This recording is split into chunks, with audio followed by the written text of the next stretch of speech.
Kalau kita bicara mengevaluasi, menilai, ya pertanyaan JK jadi relevan. Kok beda? Karena awal-awal kan kita berharap bahwa dengan kesederhanaannya, dengan genuinitasnya, Presiden Jokowi akan menghadirkan sebuah pemerintahan yang lebih pro rakyat.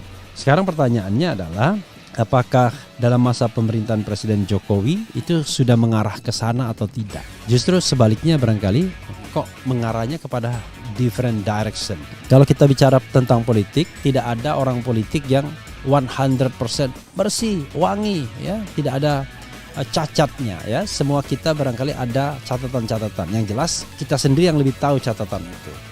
Demikian juga JK, ya, banyak gosip tentang JK, ya, yang kita tidak bisa nafikan juga. Tapi the problem is he is not in power anymore.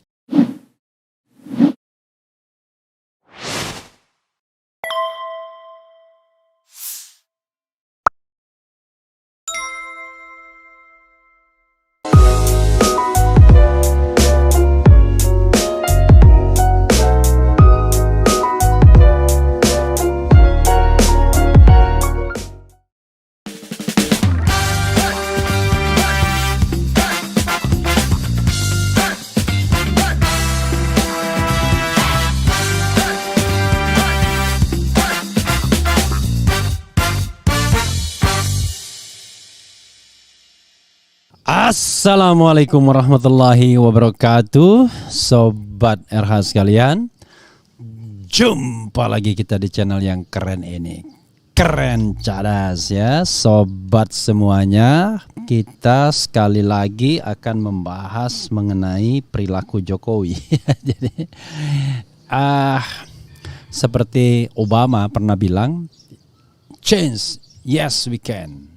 Tapi kemudian orang mengatakan yes he changed, yes he has changed, ya. Dia sudah berubah, ya. Oke, jadi Sobat era sekalian, itu yang harus kita pahami, ya, bahwa memang yang namanya manusia, orang itu bisa berubah. Tetapi ya kita harus nilainya secara objektif. Nah, ini ada statement yang ngeri-ngeri sedap dari JK, ya. Warta Ekonomi Jakarta Muhammad Yusuf Kalla alias JK buka suara terkait dengan kedekatannya dengan Joko Widodo alias Jokowi. Jadi judul yang diambil Warta Ekonomi ini adalah dulu terkesima sampai bujuk Megawati, kini JK kaget lihat gimana berubahnya Jokowi, kok beda, ya. Sebenarnya berubah atau tidak berubah sih, ya. Oke. Dirinya mengaku bertemu dengan orang nomor 1 di tanah air tersebut saat Jokowi sendiri masih menjabat sebagai wali kota Solo. Bahkan bukan dalam sebuah acara bergengsi ataupun semacamnya. Dirinya mengatakan bertemu dengan beliau dalam sebuah seminar. Saya ketemu di satu seminar di PDIP di Semarang. Saya, Pak Bibi dan Pak Jokowi, ungkap Yusuf Kalla dalam perbincangannya dengan bersama Rocky Gerung di RGTV. Selesai seminar waktu itu, saya ngomong dengan Cahyokumolo, Sekjen PDIP waktu itu. Bagus juga ya itu wali kota, bagus juga kita wakilkan, imbuhnya. Akhirnya Jokowi dipanggil oleh Yusuf Kalla dan Cahyokumolo untuk berbincang dan berdiskusi lebih banyak dan mendalam. Pak Wali gimana kalau ke Jakarta? Ajak Yusuf Kalla ke Jokowi. Kemudian mulanya Jokowi menolak karena dia sendiri tidak mewakili partai. Megawati juga awalnya tak mengizinkan Jokowi dibawa ke Jakarta. Ibu Mega awalannya enggak mau, ya nanti kita survei. 1 bulan kemudian Ibu Mega setuju, imbuhnya. Menurut Yusuf Kalla, dia sendiri mengaku memiliki feeling tersendiri saat melihat Jokowi. Saya punya feeling kesederhanaan dia, dikasihkan slide presentasi kota Solo. Saya lihat dia punya pengalaman mengelola kota, kata Yusuf Kalla. Tapi keadaannya saat ini dilihat kok agak beda, imbuhnya. Yusuf Kalla sendiri sebelumnya menjadi wakil Presiden Joko Widodo di periode pertama, yaitu tahun 2014 dan 2019. Jokowi naik menjadi capres usai berhasil terpilih sebagai gubernur DKI pada 2012 silam. Iya. Sobat era sekalian, jadi di satu sisi, ya, memang kita harus mengagumi, ya, Presiden Jokowi. Kenapa? Kalau benar cerita JK seperti ini, ya, dia yang menawari salah satunya Jokowi ke Jakarta, yang awalnya kemudian tidak mau menjadi mau, dan Mega juga begitu.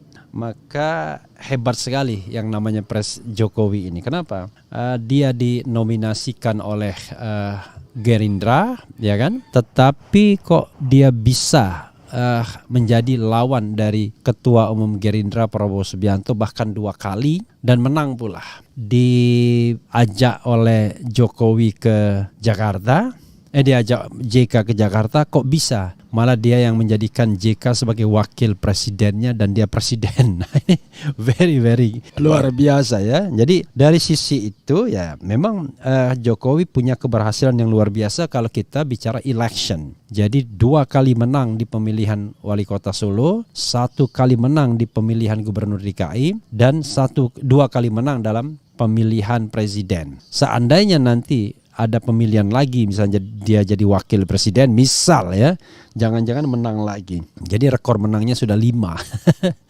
Jadi apakah akan menjadi 6 atau 7 dan lain sebagainya. Jadi sobat era sekalian, rekor menang itu ya tidak selalu menunjukkan bahwa he is a promising leader ya. Jadi dia pemimpin yang menjanjikan. Mungkin menjanjikan iya ya. It was 2014 dalam konteks tahun tersebut. Tetapi setelah tahun berjalan, maka kemudian dia menjadi orang yang harus dinilai, dievaluasi. Nah, kalau kita bicara mengevaluasi, menilai, ya pertanyaan JK jadi relevan. Kok beda? Karena awal-awal kan kita berharap bahwa dengan kesederhanaannya, dengan genuinitasnya, Presiden Jokowi akan menghadirkan sebuah pemerintahan yang lebih pro rakyat.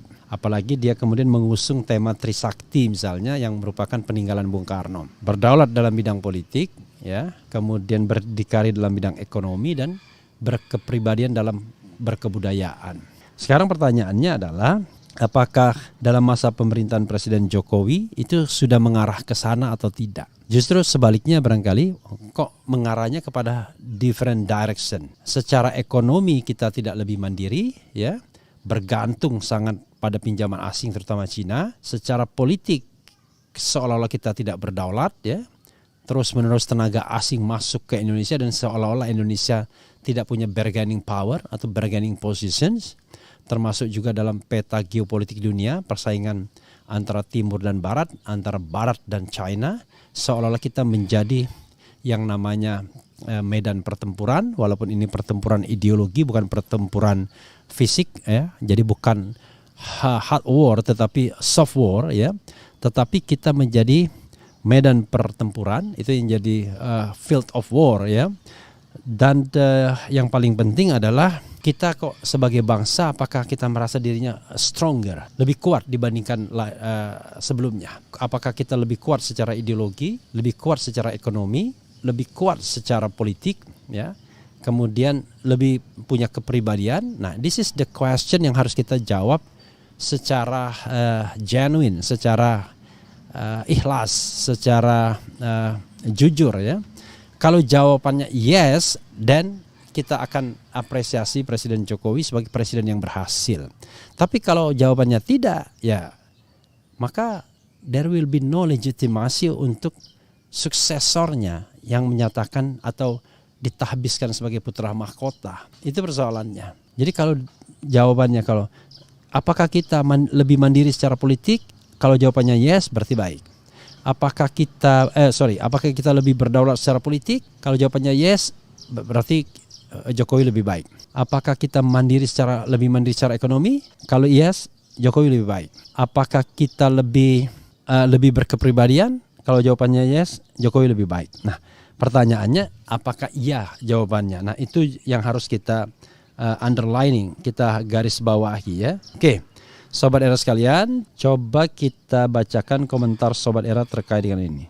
Assalamualaikum Bung Rev, awali hidup dengan makan pempek samo cuko. I did last night, ya, pempek dan cuko Arafi, ya. I recommend, ya, the pempek. Okay. Mulanya malu-malu nggak mau, akhirnya nggak hilang rasa malu. Menolak karena ijazahnya tidak jelas, ya. Sehat terus Bung Refli, semoga kita semua diberikan itu politikus yang bukan negarawan di ujung kekuasaannya. Maksudnya sehat terus Bung Refli, semoga kita semua diberikan itu politikus yang bukan negarawan di ujung kekuasaannya. Maksudnya nggak jelas, ya. Dengan uang yang besar, oligarki bisa bisa merubah seseorang, termasuk Pak Jokowi dan oknum di pemerintahan. Bukan merubah ya, mengubah. Kalau merubah itu artinya menjadi rubah.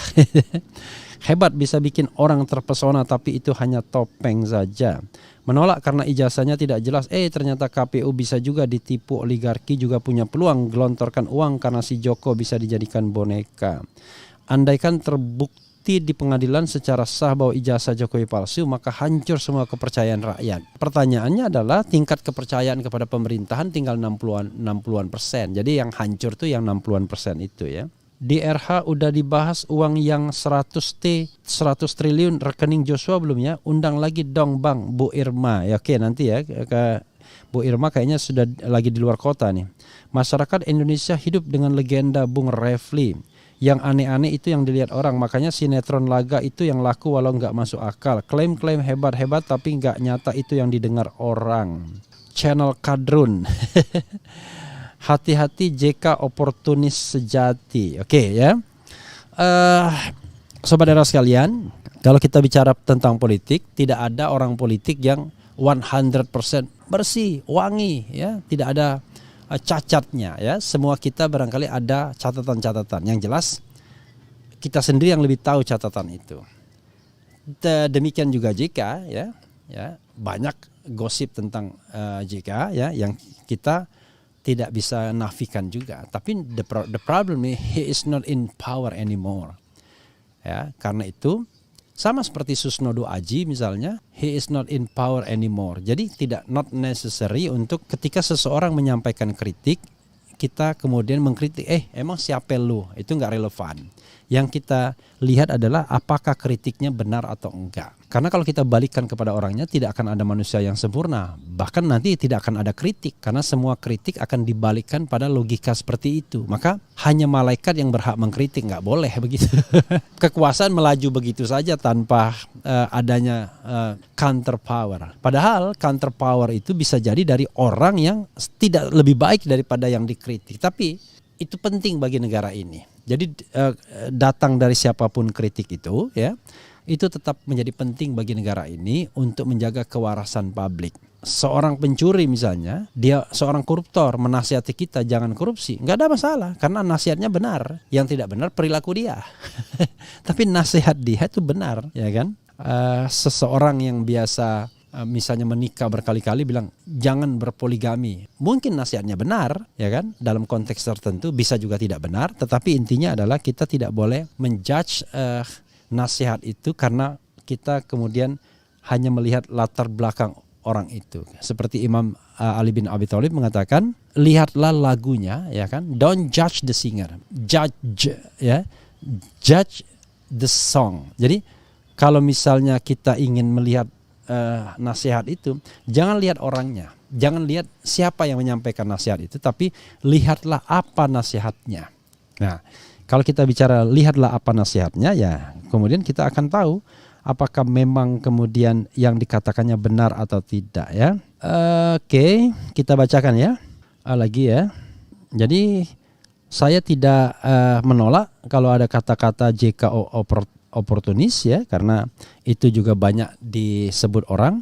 Akibat malu-malu merakyat, sekarang bikin rakyat melarat, sekarang dasar manusia PPKM, nggak jelas ya. Yang hebat itu rakyat Indonesia 10 tahun diuji dengan petugas partai, namun harapan itu ada yang mana terlihat ada perubahan dalam masyarakat. Apa ya? Oke, pada tertipu dengan penampilan lugu, alhamdulillah aku tidak tertipu karena tidak memilih. Anies Baswedan, AHY mantapkan, jaketnya bagus cuma gambarnya itu loh.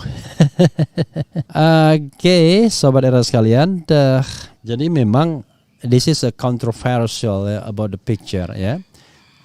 Somebody told me to remove this picture, tetapi yang memproduksi memang Pak katanya kalau tidak norak ya kan, itu nanti orang nggak ada bedanya dengan yang lain tuh. Benar juga ya. Jadi kalau mau beli jaket begini beli aja di mall ya kan. Tetapi kalau ada gambar begini-begini memang khusus pastinya ya. Jadi gitu sobat era sekalian ya, memang sengaja norak ya. In order to be easy ya to identify ya kan. Oke. Kalau sama cuma tulisannya kecil dan lain sebagainya nanti dia nggak kelihatan. Oke. Pak Jokowi melotot, Bung. Lihat perubahan Jokowi seperti Ultraman ya. 2024 akan sangat baik jika Presiden Ganjar Pranowo, Wakil Presiden Prabowo Subianto. Oke, aspirasi nggak ada masalah ya. Efek kardus, yang komentar channel Kadron itu pasti cebong sejati. There's no time to back, see future. Oke. Mendagri the little President Erick Thohir, Menhan AHY, Menpan RB BTP Ahok. Oke. Pak Jokowi ngomongin keriput dan rambut putih mikirin rakyat. Saya lihat sudah tidak berwibawa sebagai presiden. Terkadang aku berpikir ya, bukan berpikir pakai F, tapi berpikir P cukup. Mengenang 2014 saat Pilpres kok bisa toh dia 2 kali pimpin bangsa besar ini dengan kualitas sangat terlalu. Kata Bang Roma Irama, apa dosa kami dan pendiri bangsa ini? Menteri PPN Ahmad Haris Fauzi, Menteri Pemberdayaan Perempuan dan Perlindungan Anak Dian Sastrowardoyo, maksudnya apa? Nggak jelas. Sekarang aja bikin tengkurap, manusia nggak punya hati, hidup kekuatan rakyat. Salam 0%, salam 0% ya. Manusia yang dipoles dengan pencitraan, ya itulah topeng yang terlihat. Ketika topengnya luntur maka berubahlah wajahnya. Jokowi gagal jadi bapak bangsa karena dia sekalipun sedang sebagai presiden, dia telah berlaku diskriminatif dan cenderung otoriter terhadap para lawan politiknya ya. Kemudian Anies Presiden, Bung RH bingung chatnya mau di live tapi ada komentar saya, santai saja Bung. Apa News Sport itu? News Sport is okay, nggak ada masalah ya. Bang RH prediksi Ganjar Sandi gimana? Ya sekarang semuanya masih berproses ya. Jadi skenario-skenario itu banyak sekali. Bahkan ada skenario yang mengatakan misalnya Anies nggak ada, Ganjar nggak ada, Prabowo tidak ada ya. Bayangkan. Oke, nanti kita akan lihat ya. Hadir nyimak Bang Refli ya. Ya betul, manusia nggak ada yang sempurna, tapi dari awal dah buat kecurangan. Presiden yang menangnya dari hasil kardus. Oke. 2024 ten rambut ubanan. Oke, Abdul Razak Abadi, presiden yang memelihara relawan dengan menggunakan kekuasaan dan fasilitas negara melanggar konstitusi. Presiden bukan pemimpin sekte yang terus harus mendidik pengikutnya untuk menjadi fanatisme buta. That's the point, good point ya. Gimana caranya ikut polling Bang RH? Ada ya, oke. Silakan saja, tinggal Anda harus subscribe dulu ya. Bang Refli, tetaplah cerdaskan bangsa ini walaupun banyak orang yang nyinyir dan menghina abang. Sulawesi setia dengan channel Refli Harun. Saya nggak pernah merasa lebih banyak orang yang menghina. Saya merasa lebih banyak orang yang mendukung ya. Jadi menghina bisa saja 1 dari 100 orang yang mendukung ya. Dan kalau kita lihat orangnya itu-itu aja. Jadi nggak juga ya. Saya merasa nggak banyak orang yang menghina ya. Apakah bahasa Inggris harus wajib dikuasai pemimpin negara? Tidak wajib ya. Tapi itu adalah additional requirement harusnya ya. Syarat tambahan dalam tanda kutip. News Sport, apa ini? Menteri Agama Zuhrul Anam, Gus Anam Leler, Menteri Pertanian Modern Haritanu, Menteri Pariwisata Anies Baswedan. Ya ini News Sport ya. Bukan berarti saya kemudian tidak ingin membacakan Anda, tetapi kalau Anda terus saya bacakan juga nggak bagus juga ya. Oke, pertemuan apalagi topiknya tidak relevan ya. Sejak dipimpin oleh Jokowi, negara ini menjadi negara pengutang ya. Lebih keren kalau presidennya berambut merah Bung. Tinggal dimerahin aja ya. Apakah hasil kecurangan itu bisa dibawa ke MK internasional? Menurut Bang Era, kondisi hukum sekarang gimana? Ya tidak lebih baik ya dibandingkan zaman sebelumnya saya kira. Mau tes gelombang ombak bila Anies datang di Jatim bisa direbut sangat mudah jalan Anies insya Allah. Biarin Jateng aja yang kalah, Jabar dan Jatim wajib menang ya. Coba kita lihat ya. Kalau Anies datang ke Jatim apakah akan disambut atau tidak? Gini, tidak boleh tokoh politik itu dimobilisasi untuk ditolak ya. Kalau ada yang memobilisasi untuk ditolak, wah luar biasa ya. Kemudian kalau jadi orang yang terkenal ya pasti ada yang mendukung dan ada yang tidak. Ya biasa saja ya. Yang paling penting adalah niat kita adalah untuk berbuat yang terbaik bagi bangsa ini. Nah, jangan dikotori dengan niat untuk mencari jabatan. Kalau sudah memikirkan jabatan, wah itu berat kita. Jadi jadikan jabatan itu sebagai sebuah cerminan kepercayaan, ya. Anda dipilih karena Anda dipercaya. Anda dijadikan pejabat karena Anda dipercaya. Tetapi bukan karena Anda mengusahakannya secara membabi buta gitu ya. Oke, contoh negara dengan demokrasi terbaik Bung Ref.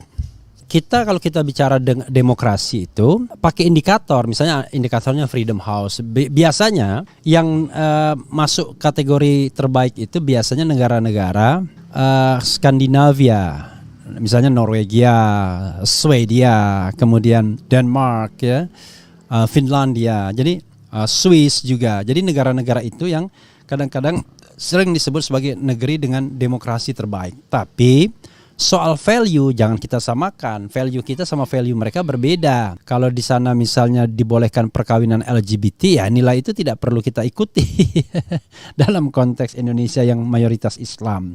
Tapi soal nilai egalitarianisme, government responsibility, ya kan, people participation, kemudian transparansi, ya itu harus kita ikuti. Jadi the universal values itu kita harus ikuti, tetapi hal-hal yang sangat lokal ya nggak perlu. LGBT itu mau dijadikan universal nggak bisa, ya kan? Jelas Al-Quran melarang LGBT kan?